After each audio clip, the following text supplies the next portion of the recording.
Huwag mo sa pagpanindog. Please, kuha inyong Bible. Abri in the book of 2 John.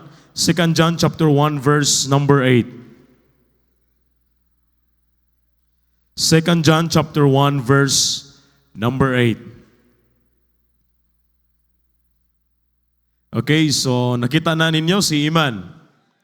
Okay, so atong dunganon kini sa pagbasa, usa lamang kini ka verse. Okay, so 2 John chapter 1 verse number 8. Everybody read. Look to yourselves that we lose not those things which we have wrought, but that we receive a full reward. Magampo ta. Amahan na mga langit noon, Diyos nga labing gamanan, Lord, salamat ninitag na sa kagabion. Salamat Ginoo sa imong kaayo sa among kinabuhi. Salamat Lord nga imo man gipaabot niini nga tuig. Salamat Ginoo sa imong faithfulness sa among kinabuhi. Lord, ako nagampo ninintag na sa kagabion. Tabangi ko as I preach your word. Use me, O God, as your mouthpiece. I acknowledge Ginoo sa akong kagulingon nga wa gyud ko'y mahimo kung wala ang imong tabang. Ginoo Lord, tabangi ko amahan. I ask your wisdom, guidance.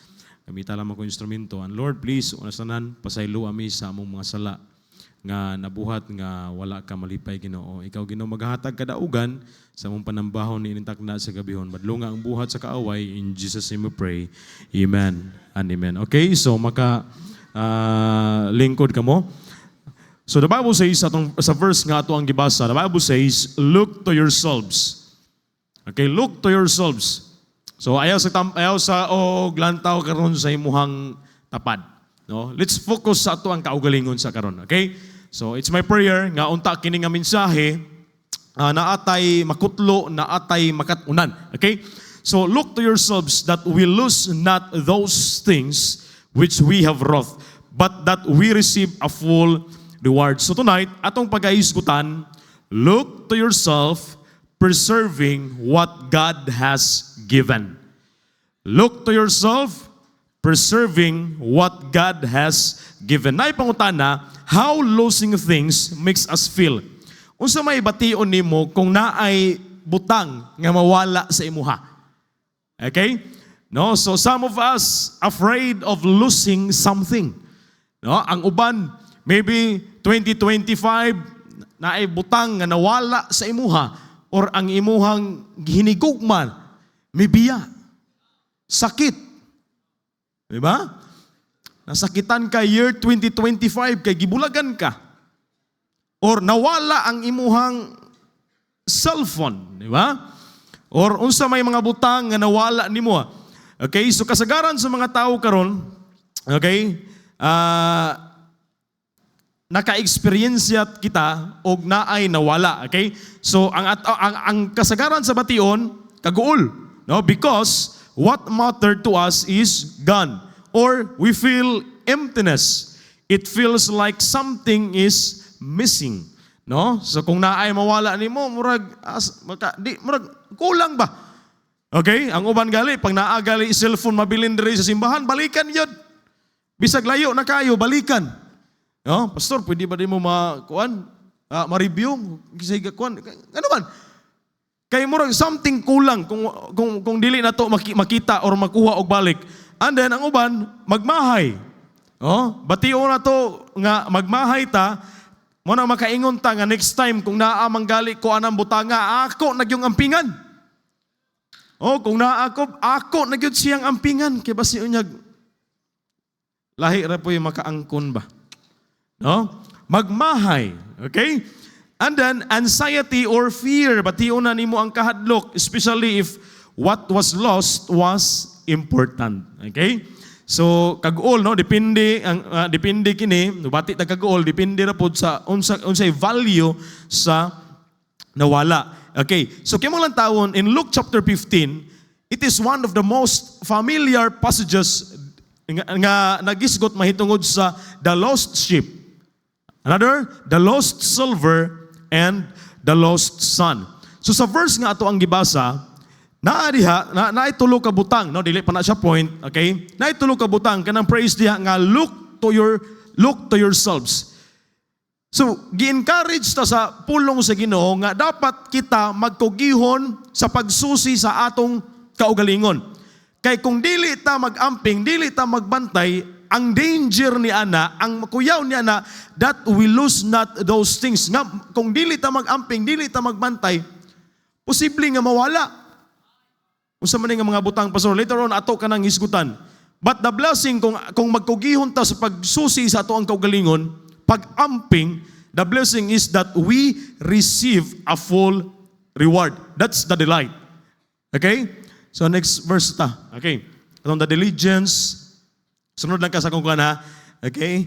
So, dirita una, na ay mga butang nga dili na gayud mawala nga naa nato. Okay. Unsa man nga mga butang, Pastor? Number one, some things you cannot lose. Number one is our salvation from God.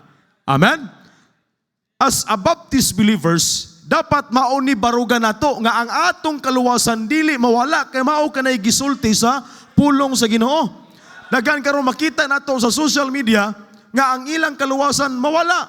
Pero salamat ta kabalot ta sa prinsipyo sa Bible nga ang atong kaluwasan dili na gayud mawala. In fact, the Bible says in John chapter 6 verse number 39, and this is the Father's will which hath sent me, that of all which he hath given me I should lose nothing. Another verse, Luke 19 verse number 10, for the Son of Man is come to seek and to save that which was lost. Another assurance nga gihatag sa Ginoo sa atoa nga ang atong kaluwasan, ang imong kaluwasan dili na gayud mawala pa. John chapter 10 verse number 28, and I give unto them eternal life, and they shall never, dili na gayud kita malaglag pa. Kung tinuod lang nimong gidawat si Kristo as your personal Savior, ang atong kaluwasan dili na gayud mawala pa. Kay maunay gisulti sa pulong sa Ginoo. Amen? Neither shall any man pluck them out of my hand. Tiyaw mo na, klaro kay sa verse, nga ang kaluwasan di wala na makaagaw ni anak sa kamot sa amahan. Amen? Another, my Father which give them me is greater than all, and no man is able to pluck them out of my Father's hand. Amen? Salamat ta atong kaluwasan dili na gayud mawala pa. Amen? Pero unta dili ta magpuyo sa kinabuhi sa pagpakasala. Amen? Dili na to himuon nga rason nga abi kay ang atong kaluwasan di na mawala, ay pabili na lang tas pagpakasala ani. Ayaw kalimot nga ang Dios adunay bunal. Amen? Adunay bunal. Munang questionable kaayo kung ikaw nga moingon tang Kristohanon ta pero nagpuyo tas pagpakasala, but we do not experience sa chastisement sa Ginoo, basin dili taluwas. Basin dili kaluwas. Another thing nga dili mawala is our standing with God. Unsay buot pasabot niya na, Pastor? That is our possession from God. Our possession from God. The Bible says in Ephesians chapter 2 verse number 5, even when we were dead in sins, hath quickened us together with Christ. By grace ye are saved, and hath raised us up together and made us set together in heavenly places in Christ Jesus. So the moment nga gidawat nato si Kristo, the moment nga natay relationship sa Ginoo, naa natay kabahin or naa natay parte diha sa Dios. Amen? Our position isip pagkaanak, pagkaanindot niya na ang atong pagkaanak sa Dios dili na gayud na mawala pa. Amen? We are called ambassadors of Christ, sons of God. Wow, pagkaanindot niya na dili na gayud mawala pa. Okay? For ye have not received the spirit of bondage again to fear, but ye have received the spirit of adoption, whereby we cry, Abba, Father. Okay? So, in 1 John chapter 3 verse number 1, abak lang sa verse, behold, what manner of love the Father hath bestowed upon us, that we should be called the sons of God. Kanang praise dia, the sons of God, that is our possession. And that possession, dili mawala. Pagkaanindot. Amen? 1 John chapter 3 verse number 2, beloved, now are we the sons of God. Okay? Una, butang at dili mawala is our salvation. Number 2, our standing or our possession diha sa Ginoo. And number 3, the Spirit of God. Amen? Hello? There's no question about it. No? You can never lose the indwelling of the Spirit. The moment nga gidawat nato si Kristo, ang balaang Espiritu nagpuyo na sa atoa. Amen? Nagpuyo na sa atoa. Okay? The Bible says, Ephesians chapter 4, verse number 30, and grieve not the Holy Spirit of God, whereby ye are sealed. Sealed. Buot pasabot ng sealed ownership. Na panag-iya na kita. Amen? Ye are sealed unto the day of redemption, but always remember, dili na mawala ang balaang espiritu sa atong kinabuhi, but pwede natong mapalong ang balaang espiritu sa atong kinabuhi. You can quench the Spirit. Another, the Bible says, 1 Thessalonians 5 verse 19, quench not the Spirit. You can quench the Holy Spirit. Pwede po nato mapasubo. You can grieve the Spirit of God. Another thing, you can lose the feeling of the Spirit. Yes. Pwede na mahitabo. Dili na mawala tuod, pero pwede ang balang espiritu na palong sa atong kinabuhi kung nagpuyo ta sa pagpakasala. Kung wala na to gituman, unsay gisulti sa pulong sa Ginoo. Kabalo ta sa mga prinsipyo sa Bible, but wala na to gibuhat. Pwede na to mapalong ang balaang espiritu. Pwede na to mapasubo ang balaang espiritu. Apag-uol. Sa mga butang unta nga gustong buhaton sa balaang espiritu para si moha, pero wala na to gibuhat. Naay conviction sa ato ang kasing-kasing nga sulwini nga na, sangyawi na, pero wala na to gibuhat. Oh. Naay mingon ng Holy Spirit nga ayaw na buhata, pero imong gibuhat. Pwede na mahitabo. You can lose the feeling of the Holy Spirit. You can fail to walk in the Spirit. Pwede na nga naglakaw na ta. Kristohanon ta, pero itanag yun, ato ng unod may natuman. You can refuse to be comforted by the Spirit. But there is no possible way you can lose the indwelling of the Holy Spirit. Manasalamat na naipulong sa Ginoo. Kanunay magpahinumdum na to.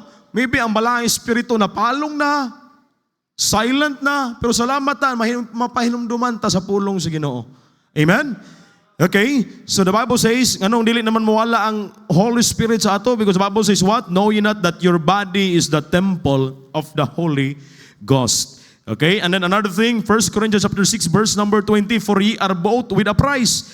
Therefore glorify God in your body and in your spirit, which are God. Now, ang pangutana, if you did not have the Holy Spirit, kung wala nimo, kung kana bitaw nabati nimo nga wala gid ang balaang espiritu sa imong kinabuhi, unsa man pastor, nag-enjoy ka sa pagpakasala. Aminaw. In Romans chapter 8 verse number 9 to 16. Klaro kay sa verse, kung wala nimo ang balaang espiritu, but ye are not in the flesh but in the spirit, if so be that the Spirit of God dwell in you. Now, if any man have not the Spirit of Christ, he is none of his.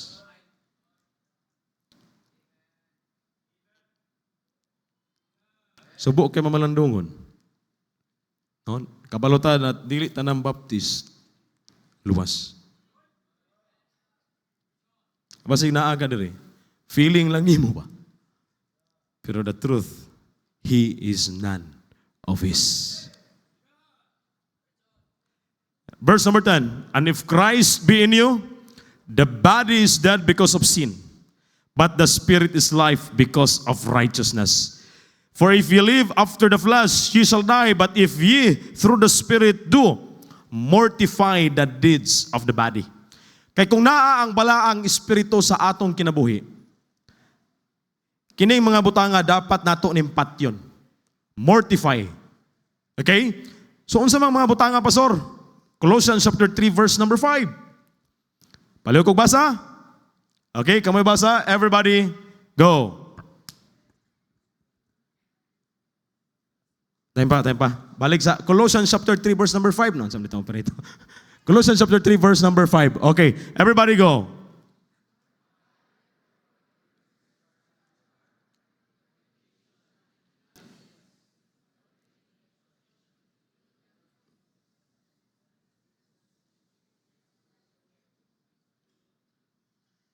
Okay, the Bible says, mortify therefore your members which are upon the earth.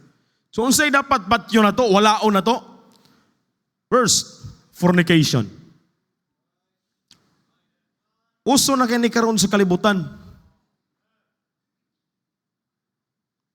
Oh? Sa dailan na sila. Ikaw, Kristohanon ka, luwas ka, you're a member sa Bible Baptist Church. Ayaw ni ana. Uncleanness, mga mahugaw. Inordinate affection, dili normal nga pagbati. Unsa man na, pastor? Ay kanang giwali ni pastor eh. Kanang lalaki ka, unya bation nimo nga mabayo ka. Pagbati ra na nimo, di na normal nga pagbati. Iman? Ayaw ni ana. Oh? Kay bisag bata karon dayag na biag yun po. Makita na nato. Oh? Bisag bata karon may Munang malipay ta niya itong anak ng lalaki o mangita yung pusil-pusil. Kuyaw, aning mo adto rito sa Quezano, mangita og Barbie.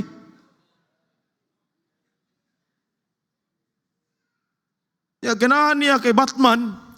Pagsunod sa kwarto, nadunggan ni mo, ay, pagkamatsyo, gandi mo Batman.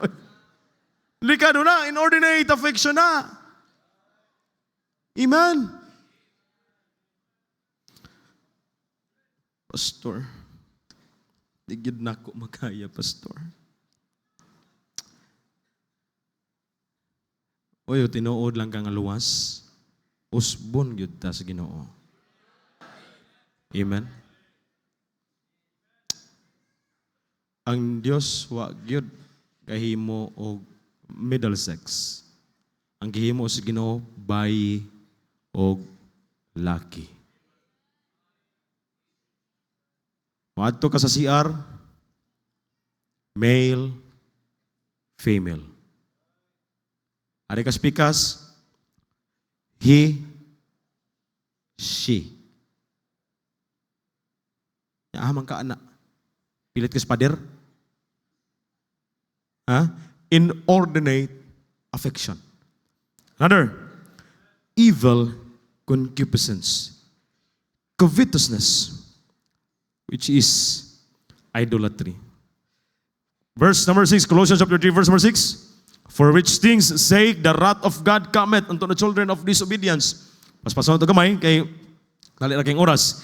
Okay? So, and in the which ye also walk sometime, when ye live in them, but now we also put off all this. Jaman, apat na to, hubuon, anger, wrath, malice, blasphemy, filthy communications out of your mouth. Okay, so patyo na to ang mga butang hinungdan sa pagkapalong sa balaang espiritu. Okay? But dirita, no, mga butang nga dili mawala. Number 1, our salvation from God. Number 2, our standing with God. Number 3, the Spirit of God. But unsa may mga butang nga pwedeng mawala? Busa atog yung susiyon, atog yung lantawon, og atog yung ampingan kining mga butanga. Ato ning ampingan for the sake sa wala pa naluwas. Kay kung dili nato ni ampingan, posible nga maon ni hinungdan nga ang mga tawo nga naglantaw sa tuwa dili makabaton og kaluwasan sa ilang kalag. Number 1, number 2, something that you can lose. Letter A is our testimony. Amen? A testimony is personal, honest, and from experience. It is evidence of God's work in your life. It can inspire. It can teach or strengthen the faith of others. Testimony, ngalan or dungog sa pagka-Kristohanon. Amen? Posible kung dili nato ni ampingan daghang mga tao nga, oy, naunsa man ni. Mura manig. Daghang mga tao nga dili makabatan og kaluwasan, pinaagi ni ani ato ang testimony. Okay? So, Proverbs 22 verse number 1. The Bible says, a good name is rather to be chosen than great riches, and loving favor rather than silver and gold. A good testimony is not about impressing people. It's about honesty, showing how God works in your life. Usaon na to pagsulti nga, mauni yung nani nga, giunsa, ang testimony, no, that tubos sa ato ang kaugalingon, but atong imantala kung giunsa or unsa ang gibuhat si Ginoo sa atong kinabuhi. Mao man na ato i-share, ba? Na yung mga tao nga ay naluwas sila tungod kay grabe no ang imong kinabuhi ba unsa gud ka sa una. Pero karon, no, that's your testimony. No, God works in your life, encouraging faith in others and bringing glory in Him. So the Bible says in 2 Timothy chapter 1 verse number 8, be not thou therefore ashamed of the Lord, of the testimony of our Lord. Busa dili nato ikaulaw kini ato ang testimony, ang ato ngalan kung giunsa ta pagbag-o, pag-usab, pagluwas sa Ginoo. Dili nato ikaulaw ang ato ang pagkakristohanon. Bisag asa ta gusto sa Ginoo nga mailhan putang, no? Dugay na tangga kuyog, wa gyud kabalo, baptist day ka. Wa gyud ka kabalo nga luwas day ka. Sabay pa tag-inom. Ya karon nga abot ta simbahan. Okay? Another. 2 Timothy chapter 1 verse number 8. But after that the kindness of and love of God our Savior toward man appeared. So sometimes a single praise of testimony can set events in motion that affect someone's life for eternity. Una ampingan nato ni. Dili kay pidako atong kaugalingon, but for the sake sa mga tao nga wala pa nakabaton sa kaluwasan. Amen? Maybe dili tanang membro sa atong pamilya na luwas. But through your testimony, diha sa Ginoo, makabaton sila kaluwasan. Mutuo sila. Nakita nila ang imong kinabuhi. When we lose our testimony, we lose our confidence for God. Na yung mga biblical example sa Bible, may mga biblical example nga diin, nawala, they lost their testimony. Number 1, una diha si Demas. Si Demas forsook a good testimony for the world. Gibiyaan niya ang maayo nga testimonyo tungod sa kalibutan. Unsay nahitabo? What happened? Love this present world. Sa resulta, gibiyaan niya si Paul og ang ministry. Nga naman, guba ang testimony. Gibaylo niya ining kalibutan na. So ang resulta, gibiyaan niya si Paul og ang ministry. The Bible says, 2 Timothy chapter 4 verse number 10, wala na diha, Demas hath forsaken me, having loved this present world. Another quotes na lang ta, okay, quotes ta, palihog ko. Your testimony is a treasure. Amen? Ampingan na to ni. Okay? Guard it with faith, prayer, and obedience. What you live is louder than what you say. Kini atong actions, kini atong mga gipambuhat, importante ni, let your life testify for Christ. Now, a preserved testimony is a legacy of faith for generations to follow. No? Abot ang panahon, mabiya tayo ni, if we have a good testimony, hinumduman na sa mga tao. Kato si Kuan, grabe bigid to kasulwinir. Grabe bigid to, bisag gaulan, kusuging ulan, mo abot gyud simbahan. No? Some things that you can lose, nga dapat atong kugihan, atong tutukan pagayo. Letter A is our testimony. And number two, our joy. Munang miingon si David. Ingon si David, Psalm 51 verse number 12. Ingon si David, restore unto me the joy of thy salvation. Pwede man nga naglingkod ka diha karon, wa na tay kalipay. Pwede man nga nagbuhat ka sa buluhaton sa Ginoo, wa na kay kalipay.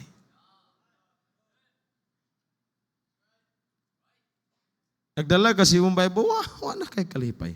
Unang mingon ng Bible, mingon si David, please restore unto me the joy of thy salvation.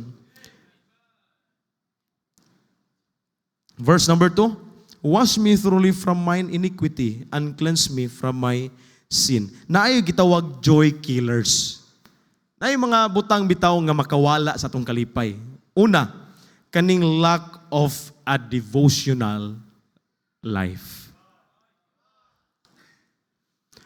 Sa Bible school na ay devotional 4:30 a.m. Mangmata na sila. Maminaw og wali while natulog. Minaw yun.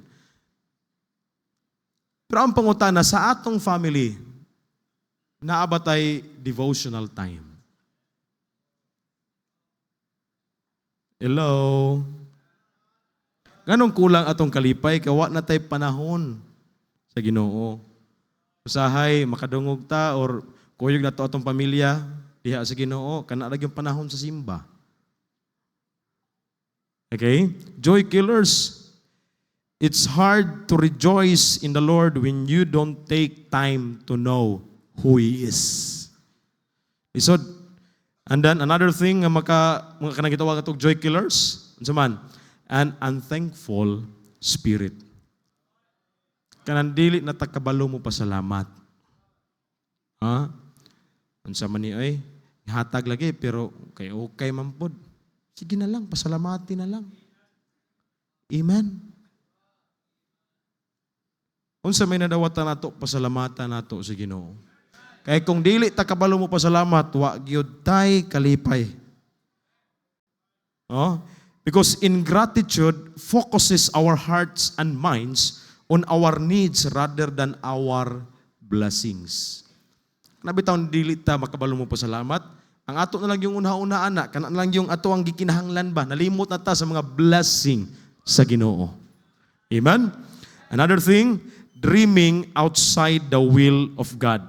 When our spirits become burdened with the difficulties of life, nabitaw atong kinabuhi, puno na kay sa problema, pagsulay, nya, wala natas kabubuton sa Ginoo, bisag asa ka mulingi, murag opportunity nini nga, di ay mupalayo na din nato sa Ginoo. Ano man? Muna gitawag dreaming outside the will of God. And then another thing, comparing ourselves with others. Kita'y kalipayan na Kristohanon, kung atong kaugalingon, i-compare nato sa uban. Nindot ntag, ako unta diha. Nindot ntag kaning, akong nawong ba, murag bitag parihan ni kuano. Compare na to, itong nawong ba, murag, lahi man tagibuhat si Ginoo. Sa lawas ni Kristo, lahi man ta. Lisod man po kayo, puros takamot. Mura taanig. Ambot na lang. Imagine na. Comparison always leads to ingratitude, pride, or discouragement. Okay? So, another thing, ang mawala sa tuwa is the joy. Okay? So, munang ingon ng salmista ni David, restore unto me the joy of thy salvation. So, another thing, na mga pipila ka rason pagyod, nga mawala ang kalipay una, atong gisgutan, okay? Lack of devotional life, unthankful spirit, dreaming outside the will of God, comparing yourselves with others. Another thing is kining unresolved conflict. Amen? Kaning naatay kuan ba? Na ay mga panagbingkil. Amen? Hello? Mo nang gi-encourage ni Paul si Euodias ug si Syntyche. Okay? Philippians chapter 4 verse number 2. Giingnan ni Paul ba nga, I beseech Euodias and beseech Syntyche aron walay conflict that they be of the same mind in the Lord. Kung pariya lang yun ang tatag-hunahuna para sa Ginoo, wag yun. Walay conflict nga dili masulbad. Isod na, ipagkita ni mo diri, uy, nanakpod niya. Minglabay na tong 2025. Amen?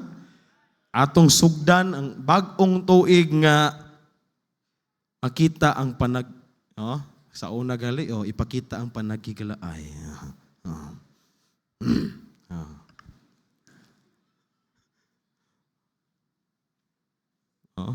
Napa mo diha? Another thing, lack of personal ministry engagement. Yes, ano bitang kulang pag yun atong kalipay? Kaya wala ta nag-involve sa ministry. First, there is the joy of leading someone to Christ. Lahi ragyod ang kalipay sa Kristohanon. Paminaw? Kung naa kay kalag na dala sa tiilan sa Ginoo. Blessing kaganiha, mga launa, na opportunity, nakawali ko sa naamanggoy assembly ang mga senior sa tubod. Wala siguro sa poblasyon, tanan nga mga senior. Sa poblasyon, more than 500 nawalihan sa pulong sa Ginoo. Pagkanindot pamalandongon nga kung mga matay itong mga senyora to, at least nakadawat sa kaluwasan. Indot lahi ra gyud kay ang kalipay oy. Basta makasangyaw ka, no? I never met a Christian discouraged because he had just lead a person to the Lord. Kung kana bitang gilaay ka, naluwa kay kana bitang gikapoy ka or naa kay problema, sulay og sangyaw. Try pangita og gawas, ngita og tawo sangyawi sa pulong sa Ginoo. Lahi ra gyud ang kalipay. Because the Bible says, Psalm 126 verse number 6, he that goeth forth and weepeth, bearing precious seed, shall doubtless come again with rejoicing. Amen. Naay kalipay ang pagdala o kalag diha sa tiilan sa Ginoo. And then there is the joy of nurturing and discipling Christians. Lahi ang kalipay nga nagdala kag kalag sa tiilan sa Ginoo. Naa pag kalipay kung naay usa ka tawo nga imong gidisciple. Nga nakita nimo sa simbahan, nagpadayon, nangalagad sa Ginoo, nag-involve. Kabisan discourage ka kapoy, gapas-an nagkagdagkong problema, pero pag ari nimo sa simbahan, nakita nimo ang gimong disciple nagpadayon, walay rason nga muundang ka. Amen? Philippians chapter 4 verse number 1, therefore my brethren dearly beloved and long for my joy and crown, so stand fast in the Lord.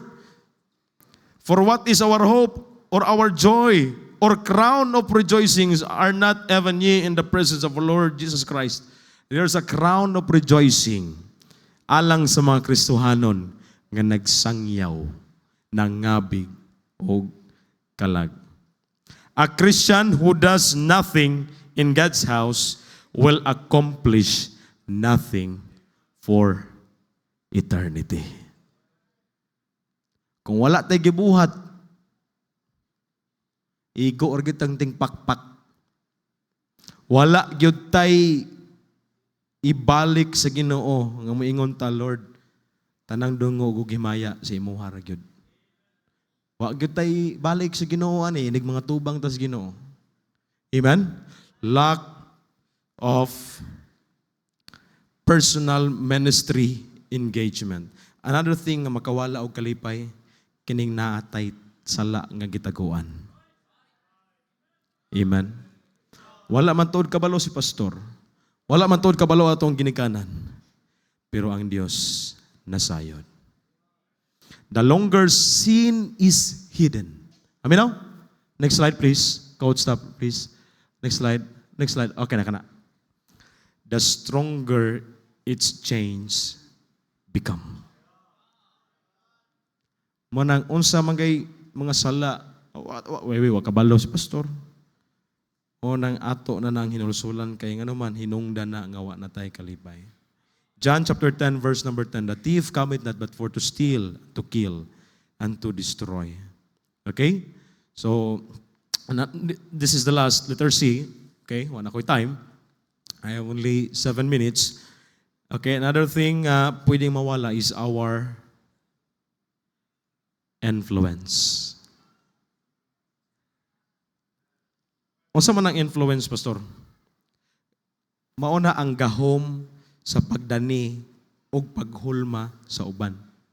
Unsaon nimo pagdani ang uban kung wala na tay maayo nga influensya? Dili ta maayo nga influensya. Munang mingon ng Bible, Matthew chapter 5 verse number 13, ye are the salt of the earth. But if the salt have lost his savor,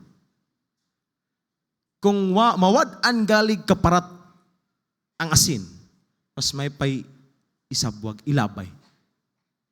Ay kung wala dili nagalit ta maayong impluwensya, unsao man nato pagdani ang uban diha sa Ginoo. Hello?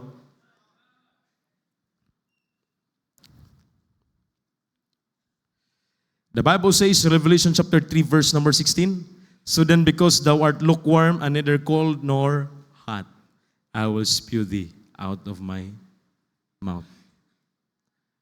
Ano man? Kung di na ta magamping, una yung na Bible, look at yourselves. So siyo na to, ampingan na to. Be the reason someone believes in God today. Unta, usata sa mga hinungdan, nga naay mga tao nga nadala tungod kay sa ikaw na himong maayong impluwensya diha sa Ginoo. Amen? Hello? Okay, now, another thing na pwedeng mawala is the instruction. Unsa man na, pastor? Instruction, buot pasabot, it is a detailed information telling how something should be done, operated, or assembled. Now, unsa may instruction na to kitang mga Kristiyanon? That is the Bible. Yes, we have the Bible. Pero ang pangutana, pila man ta ka oras ma-spend time sa pulong sa Ginoo? Nalipay ba ka nga mitapos? Yes, nalipay ta nga another year na pod. Pero ang pangutana, nahuman ba natog basa ang Bible sa tuig 2025? Hello? Masin dugay na tang Kristohanon, 10 years, 15 years o tang Christian. Pero naapat ta sa Book of Genesis. Hello? Ang verse nga atong na-memorize, John 11:35. Jesus wept. Unsa man na, pastor? Si Jesus nang lampaso. Nang limpyo. Challenge ato ni 2026, may pagtungtong sa 2026. I-call na to nga unta, inig mahuman ang 2026. Nahuman po na to basa ang Bible. Amen? The instruction he gives them is observe, okay? When the Bible says, Proverbs 4 verses 5 to 6, get wisdom, get understanding, forget it not. Mata makakuwag wisdom. Pulong sa Ginoo. Amen? Forget it not, ayaw kalimti. Neither decline from the words of my mouth, forsake her not, and she shall preserve thee.